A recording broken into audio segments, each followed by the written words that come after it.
শুনছেন পিশাচের প্রতিশোধ দ্বিতীয় পর্ব। গাজী সাহেবের এখন বয়স হয়েছে, তবে তার তেজ এখন একই রকম আছে। কিছু বলবি কেন? একটা ব্যাপার নিয়ে অনেকদিন ধরেই ভাবছিলাম, আজ বলেই ফেলি। কি জিনিস বল দেখি, আমিও শুনি। ছোট মুখে অনেক বড় কথা বলা হয়ে যাবে, তাও বলছি। এই সাগর শাস্ত্রী না কে যেন, ওই কচি সাধক সিরাজ মিয়ার বাড়ি গিয়ে যে উঠেছে, ওকে আমার ঠিক ভালো লাগছে না। মুসলমান বাড়িতে বসে হিন্দু দেবীর সাধনা করছে, এটা আপনি জানেন শুধু। আর এখানে যারা থাকে তারা আপনার ভয়ে চুপ করে থাকে। ঝেড়ে কাস, ভয় না পেয়ে বল। একজন সাধক কিভাবে একটা মুসলমানের বাড়িতে বসে হিন্দু দেবীর সাধনা করছে? আদেও সাধনা করছে নাকি ফোকটে কুঠির মেয়েদের ঘরে ঢোকাচ্ছে? ওর ঘরে কে যায়? কেন, আজই তো দেখলাম ফুল্লরা গেল। অন্যদিনও কতকে যায় তার ঠিক ঠিকানা আছে? আচ্ছা, তুই যা। গাজী সাহেব এই হাড় কাটা গলির প্রাণ পুরুষ। সাগরকে মানুষ হিসেবে ভালো লেগেছিল তার। সে অপর ধর্মের সাধক হলেও তার মধ্যেও মানবিকতার ছোঁয়া ছিল বেশি। সাধক হয়েও সে মানুষের কথা বেশি বলতো। কিন্তু এখন কি করণীয়, সে উত্তর সময় দেবে। আপাতত ঘটনাচক্রের প্রবাহের দিকে তাকিয়ে থাকায় শ্রেয় মনে হলো গাজী সাহেবের। তারপর ওই গাজী আমার সব কেড়ে নিয়েছে, সব কিছু। এখন তো আমার কিছুই নেই।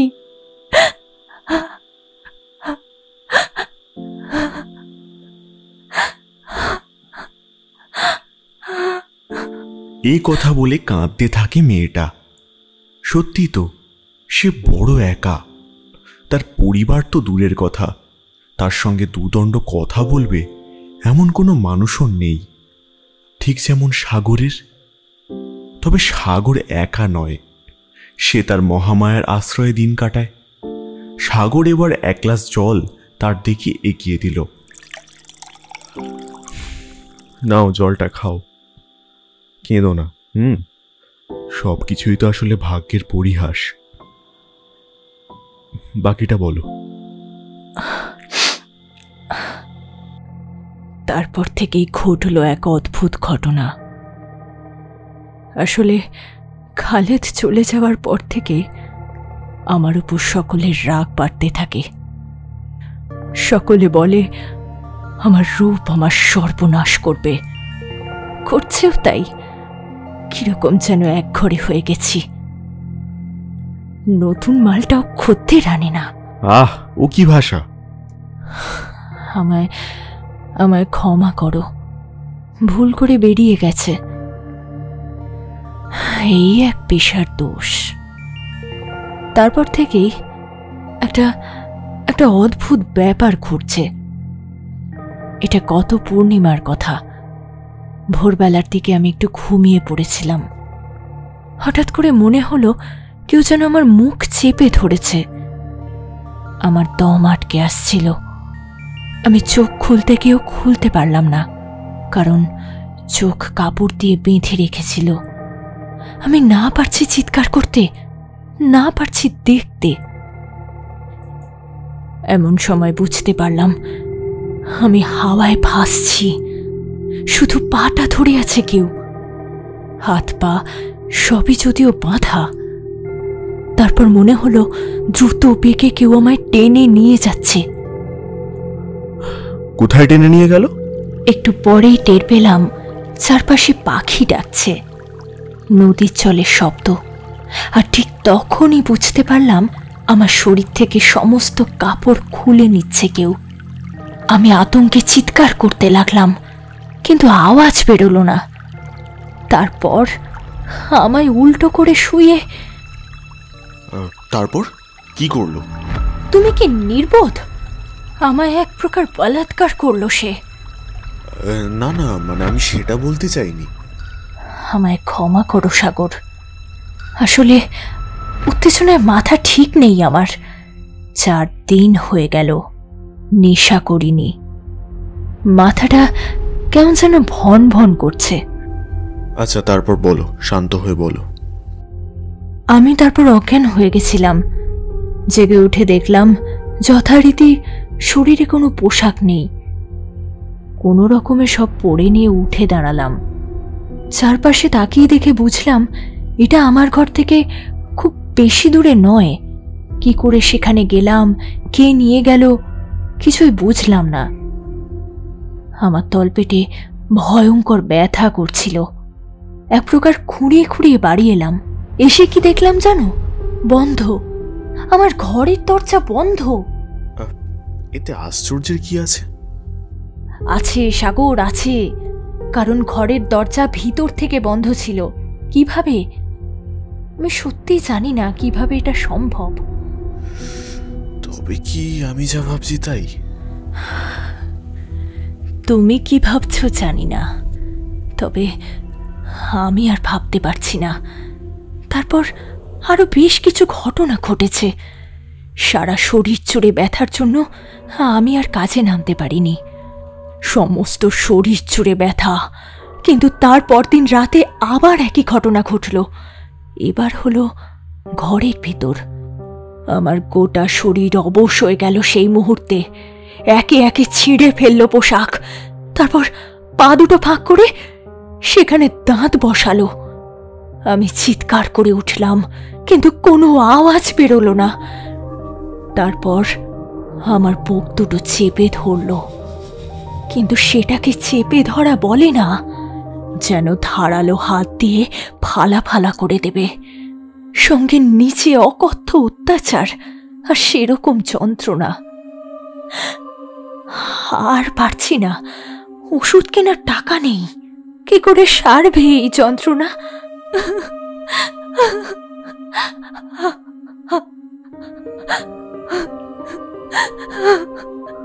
এই কথা বলে হাউ হাউ করে কাঁদতে লাগলো ফুল্লরা। সাগর কিছু বলল না, শুধু উঠে কাছে গেল। গিয়ে তাকে সান্ত্বনা দেওয়ার জন্য বুকের কাছে টানবে বলে হাত রাখতেই ব্যথায় কোকিয়ে উঠল ফুল্লরা। আমার ছুঁয়ো না, আমি অপবিত্র। তাছাড়া আমার সারা গায়ে ব্যথা।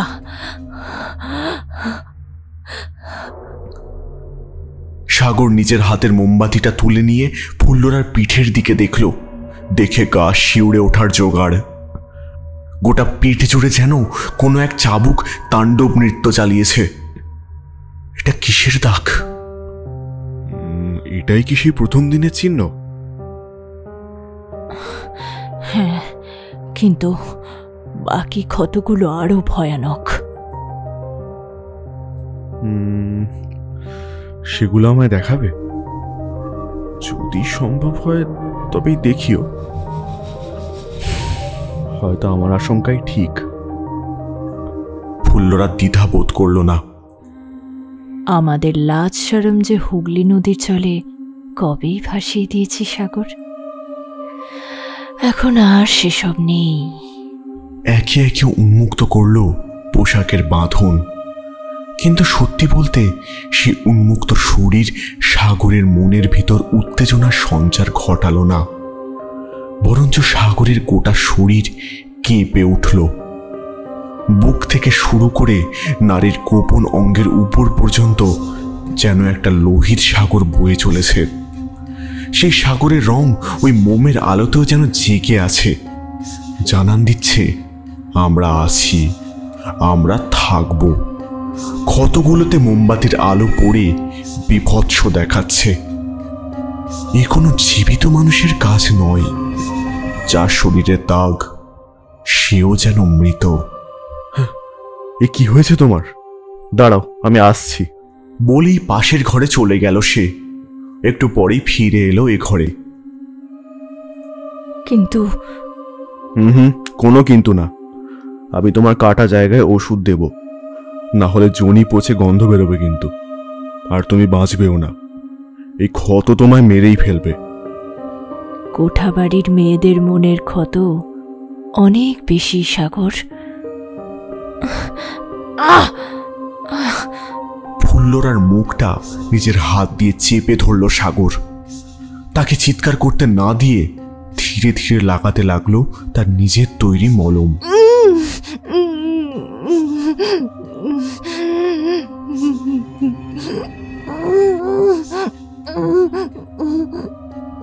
বহু জঙ্গল ঘুরে ভেষজ গাছ সংগ্রহ করে এটা বানানো। মলম লাগাতে লাগাতে সাগর মনে মনে ভাবল, এ ক্ষত বড়ই অস্বাভাবিক। এসব ভাবতে ভাবতে হাত যখন জনির ক্ষতর কাছে পৌঁছেছে তখন সে চমকে উঠল। সে ফুল্লরাকে একটা প্রশ্ন করতে চায়, কিন্তু ওষুধ লাগানোর ফলে সে চিৎকার করবে। তাই সেই ক্ষতর দিকে নিবিড় দৃষ্টিতে তাকিয়ে থাকল।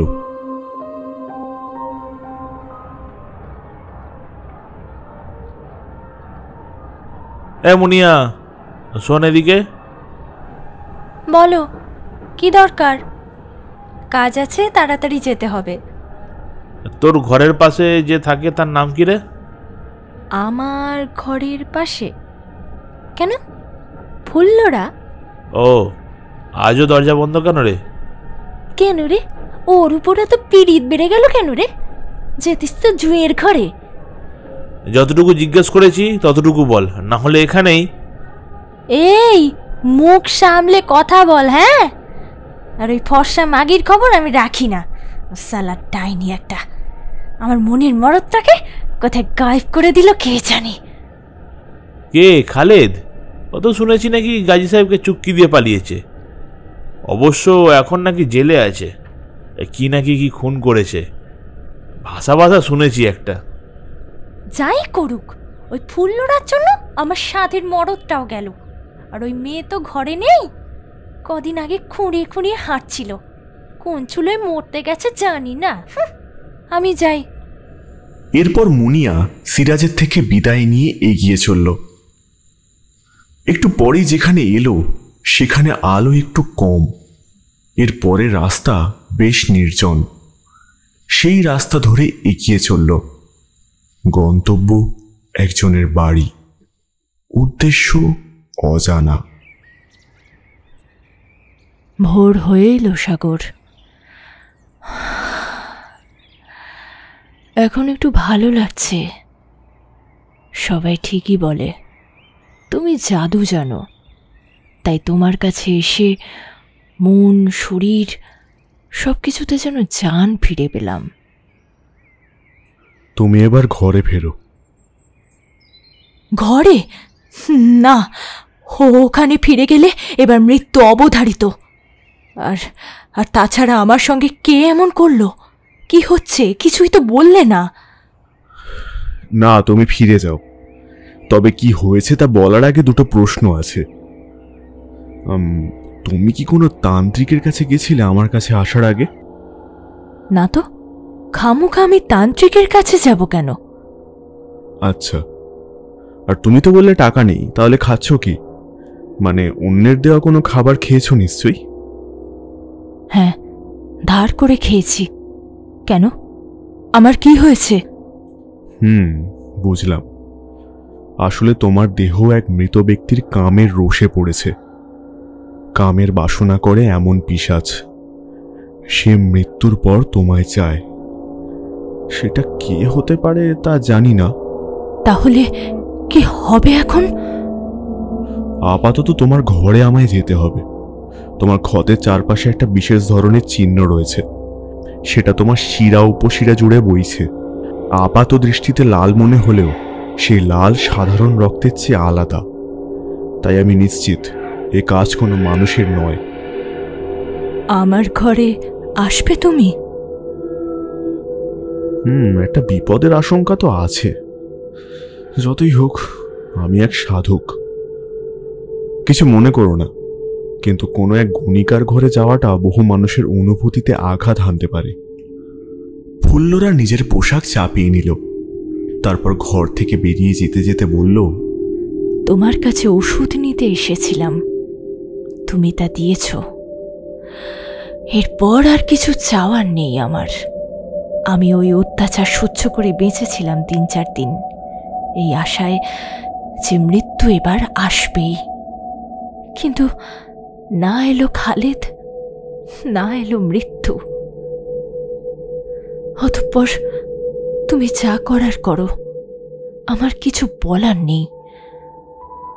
রাতে নদীর ধার ঘেঁষে এসো, আমি সব ব্যবস্থা করে রাখব। ফুল্লরা, যাবজ্জীবন মানে মরে যাওয়া নয়, সে ফিরবে, তার জন্য অপেক্ষা করো। আপাতত ঘরে যাও, আমি আসছি রাতে। কি গো, কাল রাতে কখন বাড়ি এসেছো? যা তো, ঘুমোতে দে। ওই মাগিটা রাতে এসে সারা রাত ছিল নিচের ঘরে। নিচের ঘর মানে? সাগরের ঘর? ওই বজ্জাত লোকটার সঙ্গে পরামর্শ করতে গেছিল। না, এর একটা হেস্তনেস্ত করতেই হবে। অবশ্য কথাটা শেষ না করে একটা বিকৃত হাসি হেসে উঠল সিরাজ। তারপর বলল ঠিক কি কি করেছে গত রাতে। প্রথমে মুনিয়ার সঙ্গে কথা বলে সে ফুল্লরার ঘরের দিকে গেছিল। ঘর অন্ধকার, সেটা বেশ অবাক লেগেছিল তার। তারপর সোজা চলে যায় রামনাথ চক্রবর্তীর কাছে একটা ব্যাপারে সলা পরামর্শ করতে। কিন্তু তুমি ওই বজ্জাতের কাছে গিয়েছিলে কেন? কাঁটা দিয়ে কাঁটা তুলতে।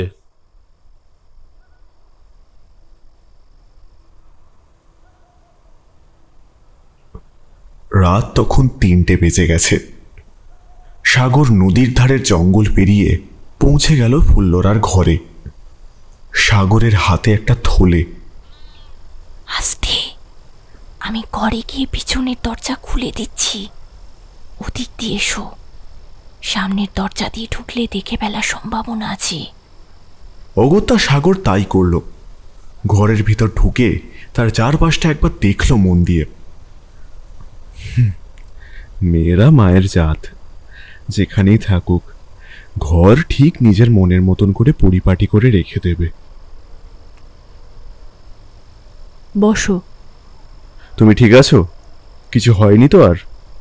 হ্যাঁ, আমি ঠিক আছি। তোমার ওষুধের দৌলতে ব্যথাটাও কমেছে অনেক। আর ক্ষত? সেদিকে আমি দেখি না। তার উপর তুমি বললে এ হলো পিশাচের ক্ষত। বেশ তো, তুমিই দেখে নিও। পিশাচ কিনা সেটা বুঝতেই এখানে আসা। এরপর সাগর নিজের থলের ভিতর থেকে একে একে প্রয়োজনীয় জিনিস বার করতে লাগলো। সবার প্রথমে বার করলো নিজের গুরুর দেওয়া বরাহ চামড়ার আসন। তারপর একে একে কিছু কৌটো, হোমকুণ্ড এবং কিছু শুকনো কাঠ, সাথে একটা মরার খুলি। আমি এবার পিশাচ আবাহনী মন্ত্র উচ্চারণ করতে বসব। এই মন্ত্রের সামনে যে বসে থাকে তার মনের ভয় পিশাচকে শক্তিশালী করে তুলতে পারে। তাই আগে থেকেই জিজ্ঞাসা করছি, তুমি কি এখানে থাকবে নাকি পালাবে? আমার কোনো ভয় নেই সাগর। আমি কোথায় বসবো? আচ্ছা, তুমি আমার পাশে বসো। আমি আমাদের চারপাশে সুরক্ষা কবচ গণ্ডি বেঁধে দেব। তুমি মনে সাহস ধরে রেখো। এরপর সাগর শুরু করলো তার মন্ত্রপাঠ। তার সামনে হোমকুণ্ডে আগুন জ্বলছে।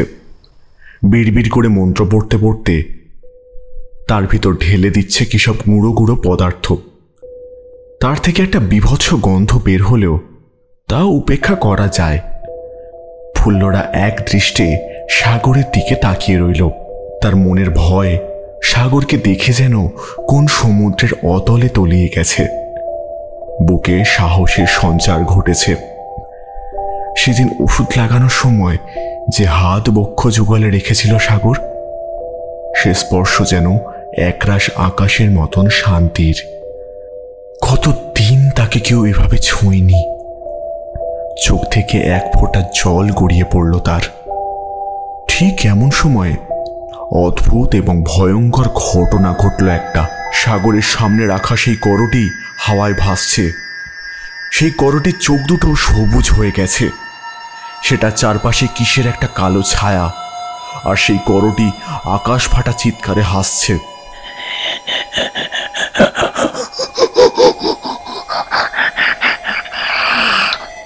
কে তুই? কি চাস বল? এমন সময় ফুল্লরা সাগরকে জড়িয়ে ধরে চিৎকার করতে শুরু করলো। ভয় পেয়েছে সে। তার ভয় পাওয়া চিৎকার শুনে সেই গরুটি যেন কিছুক্ষণের জন্য থেমে গেল। তার সমস্ত চিৎকার থেমে গেল তখন। ওটা কি ছিল? ও আসতেই আমার ক্ষতগুলো যেন আবার জ্বলে উঠল। আমি পারবো না, মরে যাব আমি। আমি মরতেই চাই, মরলে তবে মুক্তি। ফুল্লরা, ফুল্লরা, চুপ, একদম চুপ। তোমাকে আমি মরতে দেব না, কিন্তু ঠিক কি হচ্ছে তোমার সঙ্গে সেটা জানতে না পারলে যে ভীষণ বিপদ। অবশ্য সেটা জানার একটা পন্থা আছে, তবে সেই বন্ধন নির্ভর করছে তোমার অবচেতন মনের শক্তির উপর। তুমি আমার সামনে এসে বসো। ফুল্লরা সাগরের কথা মতো তার সামনে এসে বসল। ফুল্লরা সাগরের মুখোমুখি বসতেই সাগর ফুল্লরার কপালে হাত রাখল। হাত রেখে মন্ত্র পড়তে শুরু করলো। একটু পরেই সাগর হাত ছড়িয়ে নিয়ে জিজ্ঞাসা করল, ফুল্লরা, কি জানলে? তুমি বলেছিলে খালেদ জেলে আছে, তাই তো? কিন্তু কি? আমি এক্ষুনি যেটা করলাম সেটাকে বলে মনের বিন্যাসতন্ত্র। এতে তোমার মন ও তোমার মনের সঙ্গে যুক্ত মানুষের স্মৃতি দেখা যায়। আমি যদি খুব ভুল না হই, তাহলে হয়তো তুমি বুকে একটা মিথ্যে আশা নিয়ে বেঁচে আছো। গাজী সাহেবের লোক আমার পিছনে পড়েছে, আজ না পালালে আমার সব শেষ হয়ে যাবে। এটাই ছিল খালেদের শেষ কথা। তারপর সব অন্ধকার। কিন্তু আমার স্মৃতিতে খালেদ কেন? আমি তো জানতাম না গাজী সাহেবের লোক কখন ওর পিছনে পড়েছে। তুমি মনে হয় আমার কথা ঠিক করে শোনোনি। তোমার মনের সঙ্গে যুক্ত অন্য মানুষের মনের স্মৃতি আমি দেখতে পাবো। তোমার মনের সঙ্গে অন্য মানুষের মনের স্মৃতি যা অজানা থাকবে তা দেখা সম্ভব নয়, যদি না সেই ব্যক্তির অতৃপ্ত আত্মা তোমার উপর প্রভাব বিস্তার করে। মৃত খালেদ নেই? তাহলে যে বললে জেলে, মিথ্যে মামলায় ফাঁসিয়ে। আমি যে কিছুই বুঝতে পারছি না। সাগর, সাগর, তুমি ভুল বলছো। এ হতে পারে না, এ হতে পারে না।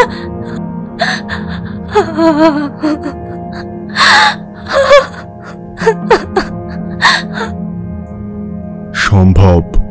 তুমিই তো বলেছিলে প্রাচীন কঠির এক প্রবাদ আছে, গণিকা ও দালালের প্রেমে আগুন জ্বলে নদীর বুকেও। সেই আগুন নেভাতে গাজী সাহেব বদ্ধপরিকর। তা কি তুমি বোঝো না ফুল্লরা? তবে অবশ্য যা দেখলাম সবটাই আবছা। কিন্তু একটাই খটকা, এই মুনিয়াকে? তার হাতে খালেদের মরা মাথা ঝুলছিল কেন?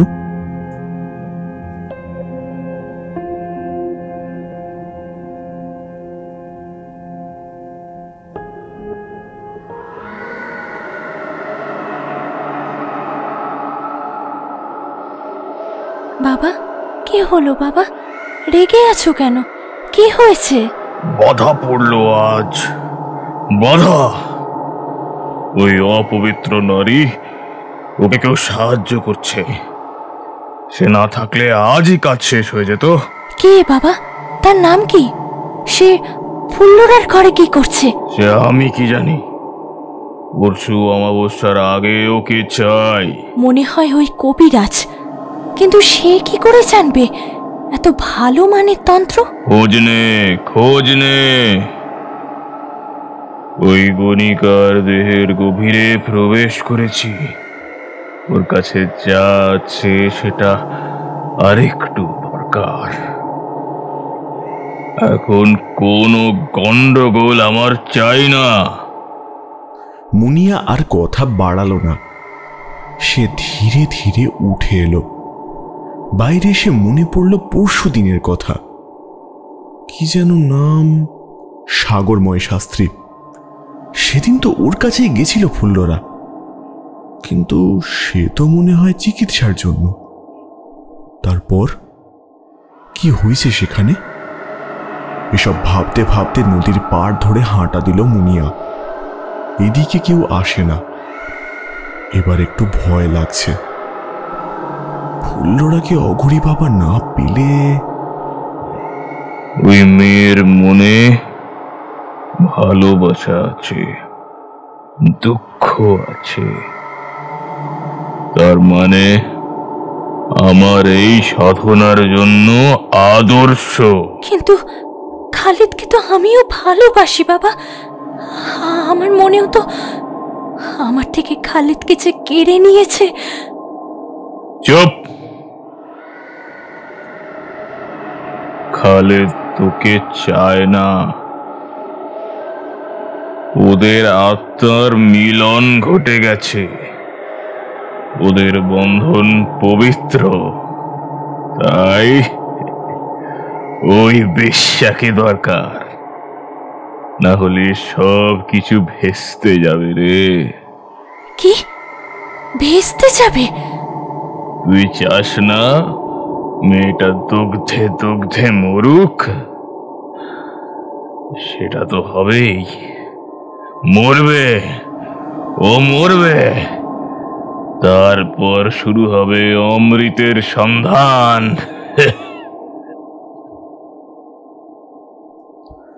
সেদিনের সব কথা মনে পড়ল মুনিয়ার। কিন্তু এরপর কি হবে? কি চায় অঘরি? কেন? হঠাৎ থমকে দাঁড়ালো সে। দাঁড়াতেই হবে। সামনে দাঁড়িয়ে আছে একটা অচেনা মুখ। না, মুখ নয়, একটা ছায়া মূর্তি। খুব চেনা। হাতের কোনো মাংস আর অবশিষ্ট নেই তার। ঠোঁট দুটো লোহার তার দিয়ে সেলাই করা। আর মুখটা, সেটা খুব চেনা মুনিয়ার। সেই ছায়া মূর্তি লাফিয়ে এসে পড়ল মুনিয়ার উপর। মুনিয়া দেখল তার ঠোঁটের ভিতর থেকে রক্ত ঝরছে। হঠাৎ মুনিয়ার ঘাড়ে এক কামড় বসালো খালেদের পিশাচরূপী মূর্তি।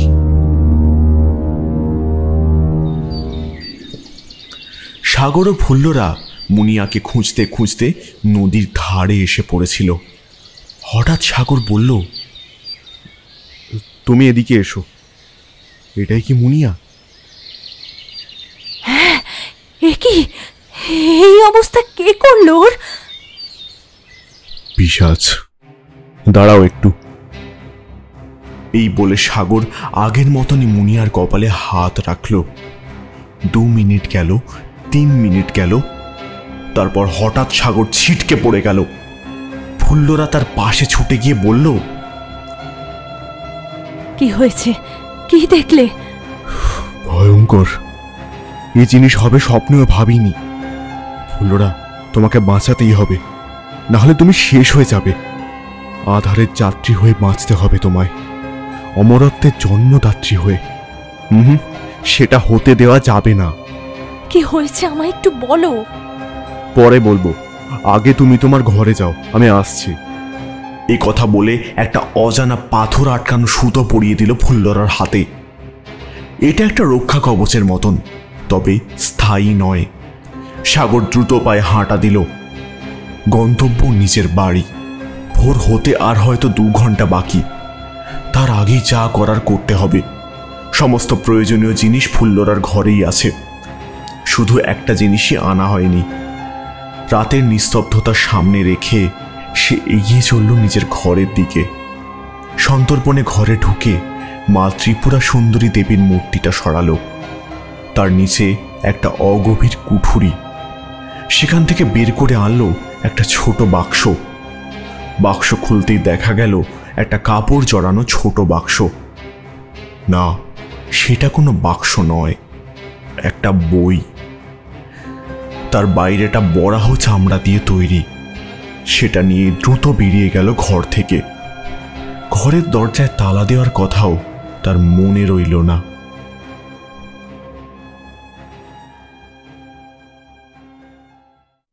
সব ব্যবস্থা করো তো? হ্যাঁ, 10টা লোক, প্রত্যেকের হাতে মোটা মোটা লাঠি আছে। আসল কাজটা কে করবে? লোক আছে, একটু দাঁড়াও। আপনি এভাবে উপকার করবেন সেটা ভাবিনি। ওসব উপকার আমি রাখি না। আজ তোর জন্য শুয়োর মেরে হাত গন্ধ করছি, তুই পরে আমার হয়ে পিছন মারিয়ে দিস কারুর। কে মারবি তো? হ্যাঁ দাদা, ওই গাজির চেয়ে আপনার সাহায্য বেশি পেয়েছি। তাছাড়া ওই মালটা বিদে হবে না এমনি এমনি, মাথায় গাজী সাহেবের হাত আছে। বলের হাত আছে শালা। ওই কারলটার জন্য আমি রাজাবাবুর কাছে মার খেয়েছিলাম। শালা বলে কিনা বেশ্যার মাটি পবিত্র। বল শুয়োর একটা। এমন সময় একটা লোক ছুটে এসে খবর দিল নিজের বাড়িতে এসেছে সাগরময়। সাগরময় দ্রুত পায়ে হেঁটে ফুল্লরার ঘরে গিয়ে থামল। ঘরে গিয়ে দেখল ফুল্লরা চুপ করে বসে আছে। সাগর তাকে দেখে একটু আশ্বস্ত হলো। ফুল্লরা, তুমি ঠিক আছো? সাগর বেশ কয়েকবার তার নাম ধরে ডাকে। তারপর তার গায়ে হাত দিয়ে ডাকতেই ফুল্লরার দেহ মাটিতে লুটিয়ে পড়ল। না, সে মরেনি, গভীর ঘুমে আচ্ছন্ন। কিন্তু বন্ধ চোখ দুটো অমন অস্বাভাবিকভাবে কাঁপছে কেন? ঠিক তখনই একটা ঝড় উঠল। সাগরের কিছু বুঝতে বাকি রইল না আর। সেই পিশাচ আসছে, তার আসার আগের প্রস্তুতি এটা। খালেদের পিশাচ দেহ আসার আগেই ফুল্লরা ভেতর থেকে পঙ্গু হয়ে যায়। তারপর পিশাচ এসে তাকে ভোগ করতে থাকে। তবে এই ভোগ দৈহিক নয়, নেই কোনো কামের বাসনা। ফুল্লরার আত্মাকে কুড়ে কুড়ে খায়। আজও তাই হবে, কিন্তু কেন সেসব ভাবার সময় নেই এখন। আবার সাজাতে বসলো যজ্ঞের কুণ্ড। হাতে সময় বেশি নেই। চারপাশে একটা গণ্ডি কাটলো, ফুল্লরাকে তুলে এনে রাখলো সেই গণ্ডির ভিতর। তারপর শুরু করলো যজ্ঞ পর্ব। বাইরে ঝড় বেড়েই চলেছে, তার মধ্যেই মন্ত্র পড়তে লাগলো সাগর। কিছুক্ষণ পরেই একটা বিকট আওয়াজ হলো। দূরে কোথাও একটা বাজ পড়ল। তার আলোয় দেখা গেল একটা ছায়া মূর্তি ঠিক দরজার বাইরেই দাঁড়িয়ে আছে। কে তুই? আমার ফুল্লরা কোথায়? আমি ওর চামড়ার গন্ধ পাচ্ছি, ওর ব্যথা টের পাচ্ছি। কোথায়? আমি যেই হই না কেন, তুমি কে? জীবিত নাকি মৃত? আমি খালেদ, আমি বেঁচে নেই আর। ওই কাজীর বাচ্চা আমায় কেটে ফেলে রেখে দিয়েছে। না, তুমি খালেদ নও, তুমি অন্য কেউ। আমায় মিথ্যে বলে লাভ নেই, আমি সব দেখতে পাই। তুই সাগর, তাই তো? খ্যাপা সাধকের শিষ্য। জানি জানি, শালা সাধক হয়েও বেশ্যার প্রেমে পাগল। ওকে পাওয়ার অধিকার আমার আছে, তোর না। সাগরের চোখ তখন কোনো এক অজানা আলোকে উজ্জ্বল। সেই আলো যেন বিশ্ব ব্রহ্মাণ্ডের সমস্ত কিছুকেই দেখতে পায়। কিন্তু তুমি খালেদ নয়। দেহ খালেদের হতে পারে, কিন্তু তুমি সেই অঘরী সাধক। তুই কি করে জানলি? মূর্খ সাধক, কি যোগ্যতা আছে তোর? বলছি, তুমি খালেদের দেহের সঙ্গে মন্ত্র বলে যুক্ত। খালেদের কাছে রয়েছে ফুল্লরার আত্মার অংশ, আর আমি মন্ত্র বলে সবকিছুর সঙ্গে নিজেকে জড়িয়ে নিয়েছি। তাই তোমাকে আমি ফুল্লরা স্মৃতিতে আবছা দেখতে পেয়েছি। তুমি ফুল্লরার কাছে কি চাও? পিশাচ। স্থিমিত হয়ে গেল চোখের আলো, কিন্তু না, আবার ধক করে চলে উঠল সেটা। সেই আলো আসরিক ক্রোধের আগুন দিয়ে তৈরি। কি চাই? সব বুঝেছিস যখন, এটা বুঝলি না? অবশ্য বুঝবি কি করে? তোর গুরু যে আমারও গুরু, তাই তোকে কতটা শিখিয়েছে এই জগতের তা আমি জানি। আমি হলাম নরসিংহ। মরার আগে নামটা জেনে রাখ। সাগরের কানে নামটা বজ্রের মতন আঘাত করল। নরসিংহ! এ তো সেই লোক যে তার গুরুকে হত্যা করেছিল কোনো এক অজ্ঞাত উপায়ে। সাগরের গোটা শরীর যেন জ্বলে উঠল। নিজেকে শান্ত রাখতে চেষ্টা করলো সে। এখন ফুল্লরাকে বাঁচাতেই হবে। আমি চাই অমরত্ব। আমি প্রায় 80% কাজ সম্পন্ন করে ফেলেছি। আমায় আর আটকাতে পারবি না। আজ ওকে পেলেই আমার মুক্তি। কথা শেষ করেই সেই পিশাচ এগিয়ে আসতে লাগলো ওদের দিকে, কিন্তু পারল না। সাগরের মন্ত্র বলে তাদের চারিদিকে একটা কবচ করে উঠেছে। সেই পিশাচ এবার উন্মাদের মতন ধাক্কা মারতে লাগলো অদৃশ্য কবচের উপর। সে আওয়াজ আকাশ ছোঁয়া। সাগর ভয় পেতে লাগলো। এবার দ্রুত কাজ শেষ করতে হবে। সাগর থলে থেকে বইটা বের করে আনলো। সেটাকে হোমকুণ্ডের উপর রেখে দিয়ে চোখ বন্ধ করে মন্ত্র পড়তে শুরু করলো। ফুল্লরার দেহে কোনো জ্ঞান নেই। এদিকে সেই পিশাচ সজোরে আঘাত করে চলেছে। ধীরে ধীরে দুর্বল হচ্ছে কবচ। এবার শেষ করব তোদেরকে। এই কথা বলে পিশাচটা সাগরের দেহ তুলে ধরলো উঁচুতে, তারপর সোজা ছুড়ে দিল দেওয়ালের দিকে। সাগর দেওয়ালে ধাক্কা খেয়ে মাটিতে পড়ে গেল। ব্যথায় কোমর অবশ হয়ে যাচ্ছে তার। পিশাচটি এবার গর্জন করে উঠল, তারপর এগিয়ে গেল ফুল্লরার দিকে। ফুল্লরাকে এক হাতে কোলে তুলে নিয়ে বিছানায় ফেলে দিল। এক ঝটকায় ছিঁড়ে ফেলল মেয়েটার সমস্ত পোশাক।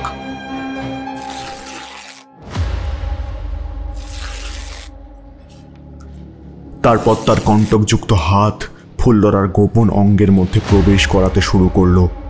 ফুল্লরা পাগলের মতন চিৎকার করছে। এই মিলনে কারোর কোনো সুখ নেই। ফুল্লরা একটা বেশ্যা।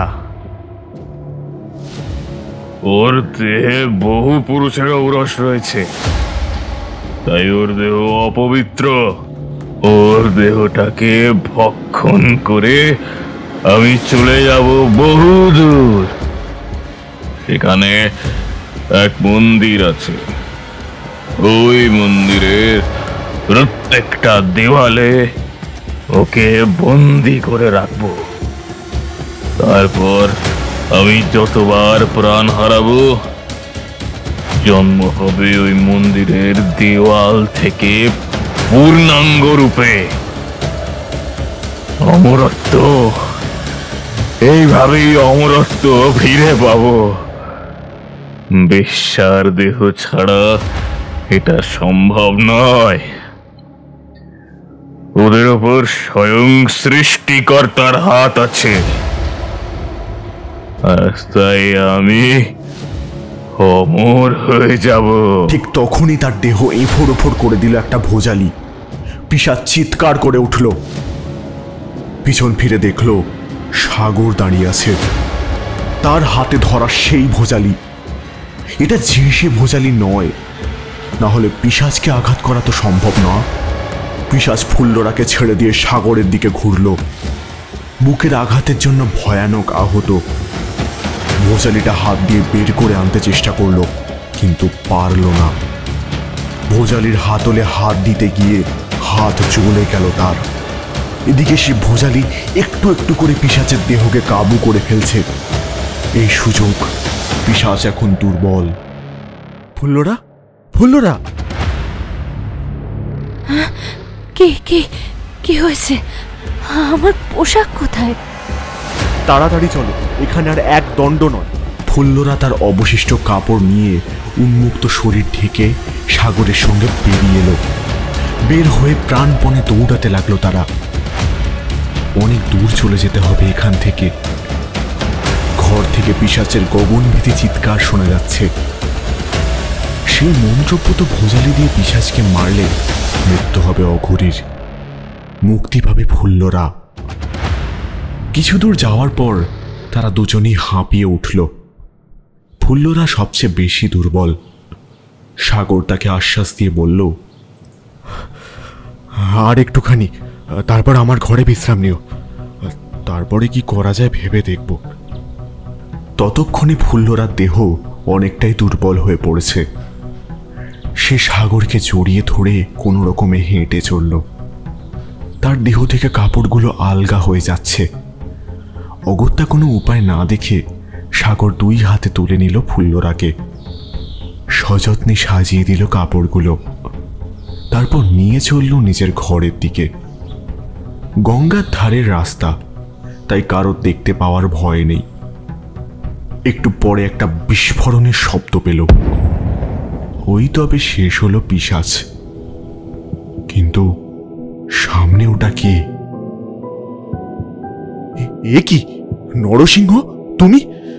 তোমার তো... না, মরিনি। তোর গুরুর বিদ্যা আমিও পেয়েছি, তাই সেসব আমি জানি। যাই হোক, এবার ফেরত দে ফুল্লরাকে, ও আমার। না, কোনো মতেই দেব না।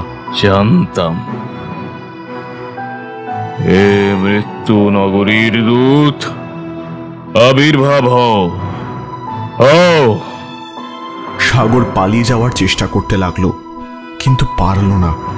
মাটি থেকে অদৃশ্য কিছু হাত তার পা দুটো চেপে ধরে রেখেছে। ফুল্লরাকে মাটিতে নামিয়ে রাখলো সে।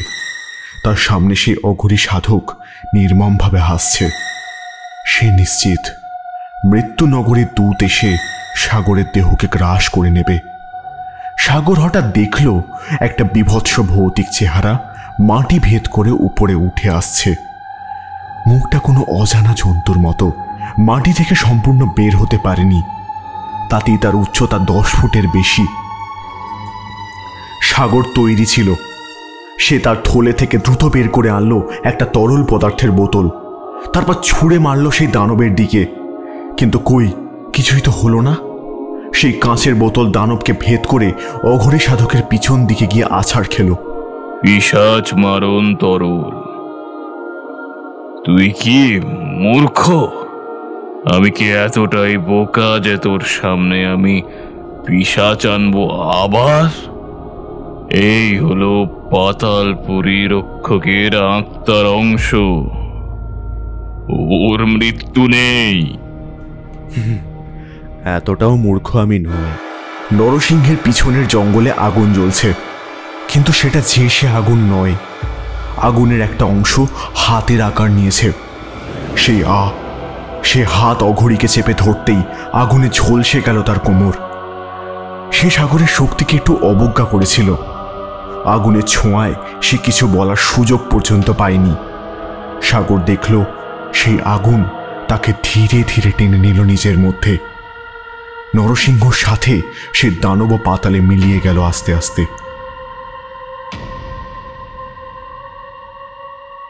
গল্পটি এখনো শেষ হয়নি। এই গল্পের অন্তিম অধ্যায় আপলোড হবে খুব তাড়াতাড়ি।